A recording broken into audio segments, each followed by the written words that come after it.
Continuity is a thing. It's a thing that this video doesn't have.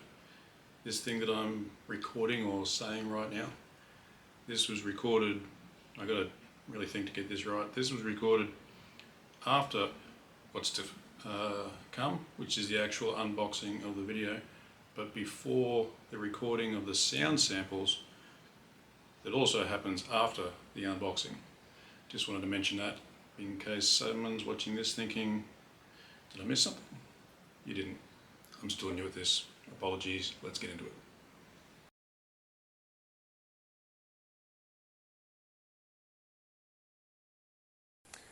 Hello again.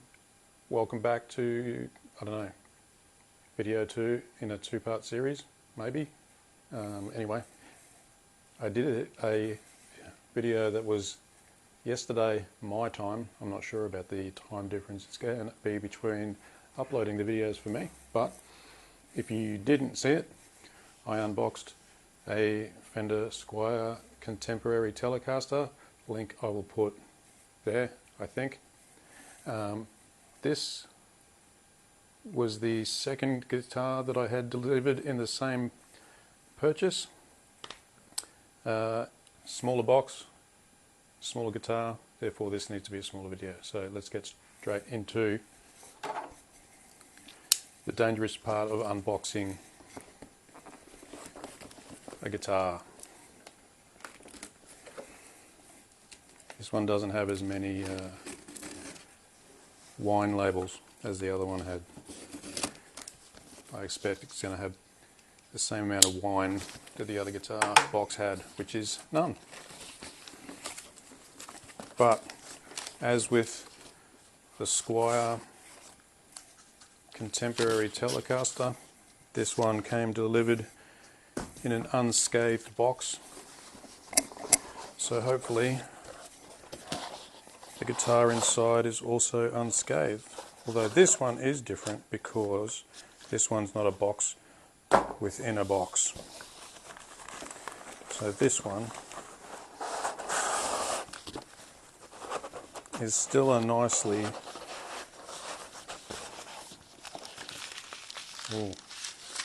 book and Allen keys or wrenches, depending on where you reside.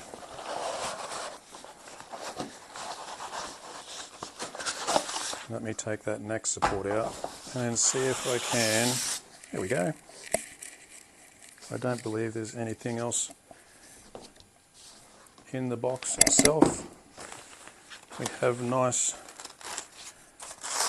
protecting polystyrene again.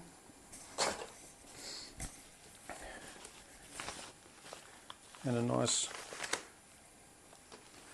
nicely wrapped guitar once again. Apparently with sharp strings. Ooh, inspection card. So the story behind this guitar is for my white collection. This is the last guitar that will be in my white collection. Protectant once again. Plastic to remove from scratch guard as usual. Yeah, so I wanted probably a few things from this guitar. It's white, so it goes with the other white guitars in my collection. It's a body shape that I currently do not own, so that's something unique about it. It is officially the Squier Mini Jazzmaster HH for the 2 humbuckers that it has here. So it's clearly smaller than every other electric guitar that I've got. The reason being that for as long as I've been playing guitar, which is longer than I would like considering my skill level, there have been times where the wife has said, I wouldn't mind playing guitar, but the feedback has been that the guitars that I have are too big, too chunky. So I'm hoping that with this guitar I will finally be able to teach my wife the limited guitar playing that I know, and then we can jam together. So that's the thinking. I do dig the body shape. It's such a basic guitar, but it's nice. I like it. I mean, it's not string through body. Let's see if I can do that. Strings at the end of the bridge there. I mean, I do like that it's not any form of floating tremolo. Very basic, 3-way switch, volume, tone, plugger in at the front. Plug him in? I'm not sure. Gender to be determined. Nice. I mean, I like the... Does that focus on that? I like the... I love the, I'm going to say, Strat style headstock, maple neck, probably somewhere in this video description, perhaps on screen, maybe there's room there. I'll put some of the specs for the guitar. But I mean, it looks clean, it's white, it fits my, I like black or white guitars only approach. It does have a, I don't know if this is going to pop up, but it's got a tiny neck in it, but that's okay. It's an incredibly cheap guitar, as in price-wise, but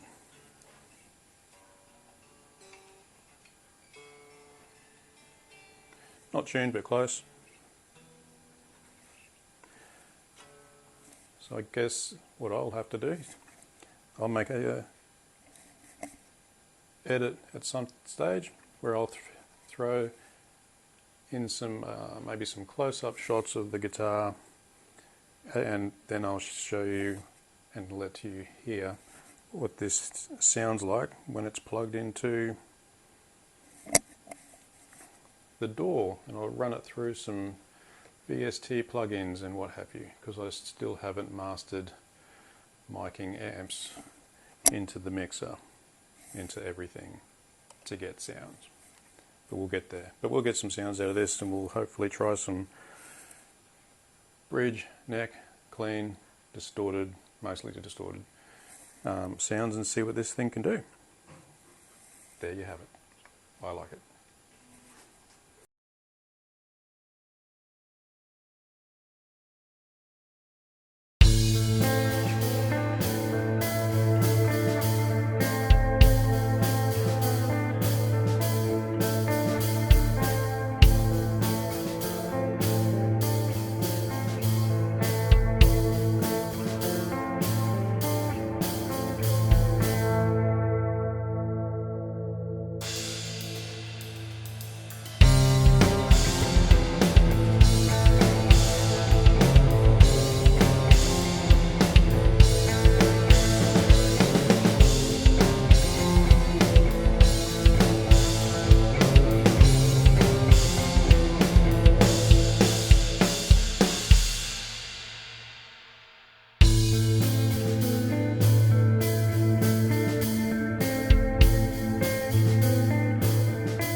continuity I spoke about at the beginning of this video, which wasn't actually filmed at the beginning of this video. So yeah, here's more of that. Two things. First, I'm realizing now with the intro and this outro, I'm not wearing my lav mic. I don't even remember if I was wearing it during the unboxing, so the audio might be fun in this video. Apologies for that. Secondly, I thought I'd give a final wrap up now that you've perhaps watched and listened to the playthroughs that I did so terribly. A couple of things I wanted to point out. Since doing the unboxing, I've restrung the guitar. So one thing that I found that I'm not an overall fan of is the fact that, and I don't know if this is going to work or not, but the strings, they're not through body. So the strings just end of the bridge there. That's where they go in there, and to get it from that hole to then go under the gap that's in the saddles there, it's quite painful, let's say, but once you've got it in there, it looks pretty good, so I'm happy with that.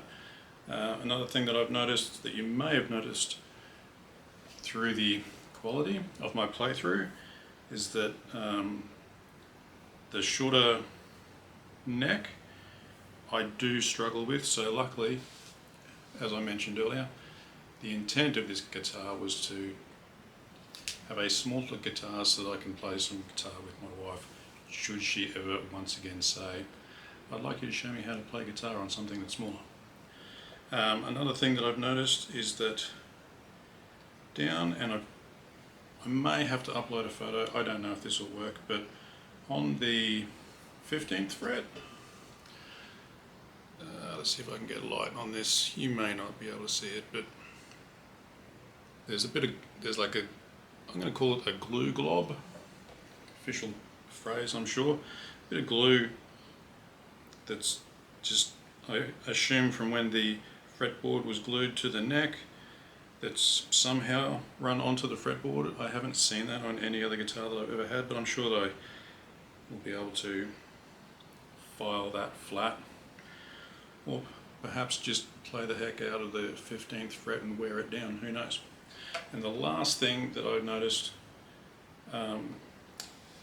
through the duration of putting this painful video together was that the tuning stability was pretty bad. I think that the machine heads, tuning pegs, depending on what you like to call them, these things, they, not just the notorious G either, many strings were just not keeping tune. So I have outlaid and put some gotos in them, which I somehow managed to do myself without breaking anything, and tuning stability is much better now.